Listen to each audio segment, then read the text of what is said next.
so the process, I kind of wear two hats.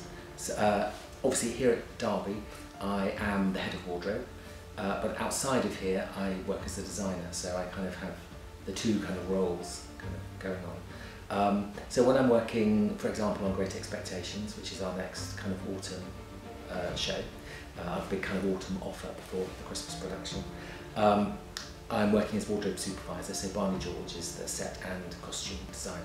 So his process, I'm sure, is probably the same as mine, in that he'll have a number of meetings with the director of the show, and they'll discuss kind of concept and some very kind of basic ideas. They'll then both go back to the script, see what's actually required by the piece, and then start the whole kind of research process.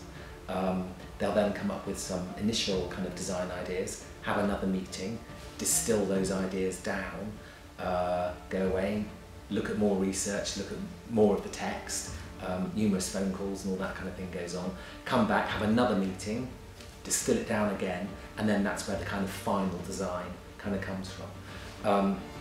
So my process as head of wardrobe is, it's kind of at that stage when they've done all the designs and things, that's when I come on board, and then I will work with Barney to hopefully realise his designs. So whether that's me making costumes for him, or going to hire them, or buying them, or using, we've got quite a big kind of costume stock that we have here. So whether, so it'll be a combination of all sorts of different ways of conjuring up all those kind of costumes. So obviously we'll get all that together. Some of it I'll make, some of it I'll have freelance makers making. We then fit it all. We then have what we call a tech week, which is when the first time really that the actors and everybody kind of moves into the theatre. So the set will be built on stage, all the costumes will arrive, and we then very slowly go through the process of putting the show kind of back together, ready for an audience to see it on our first preview. Challenges with period costume. Okay, so as human beings, we've changed. We're a lot healthier, we're a lot bigger than people used to be in history, which is down to kind of nutrition and the rest of it. So challenges are, obviously for ladies, we have to enter the world of corsetry.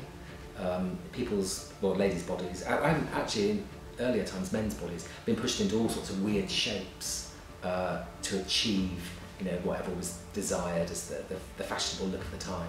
So, you know, Elizabethan England, your bust is kind of completely flattened using corsetry. In the 18th century, it's pushed right out. Victorian times, you know, one period your waist is really tiny, another period in Victorian times your hips are kind of really thrown back.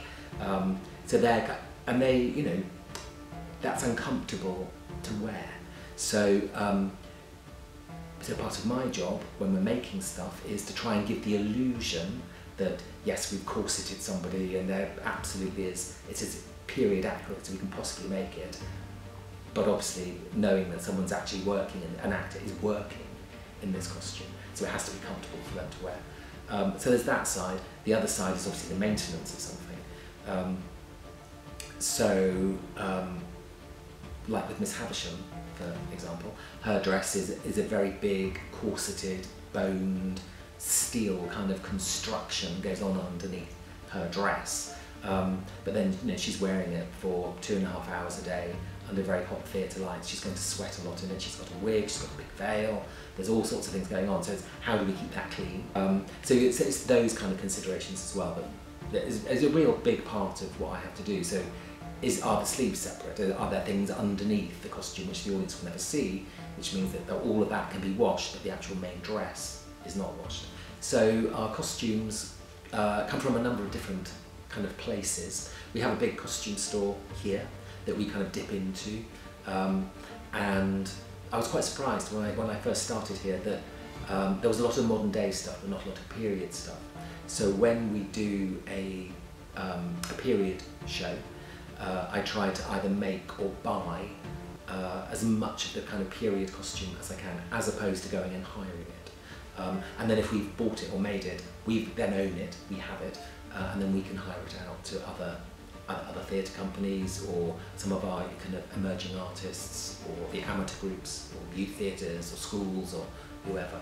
So our costumes kind of come from a number of places, and it sort of depends on the show and what has to happen to the costumes in the show.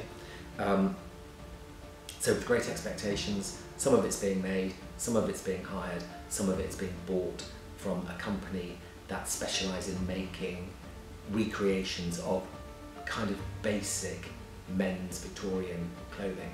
So when we do one of our big kind of photo shoots, either for the poster or when we're making a trailer, what tends to happen is with the marketing department, they get me on board, and we normally sit down with a cup of coffee and have a chat about how the show's going to look. I usually, by the time we're talking about trailers and things, I will have seen maybe some of the designs that the designer's coming up with, or at least had conversations with the designer, so I kind of know a little bit about where they might be wanting to take the show. Sometimes, like with our Christmas offer, which is Peter Pan, I'm designing the costumes for that show. So again, when we've been talking about the marketing for that and the images that are going to go with that, I've had quite a big role in that, just because obviously I can stand at home in my kitchen and talk to myself about what it's going to look like. But we'll sit down, have talks about how we think it might look, what we want to say about the production.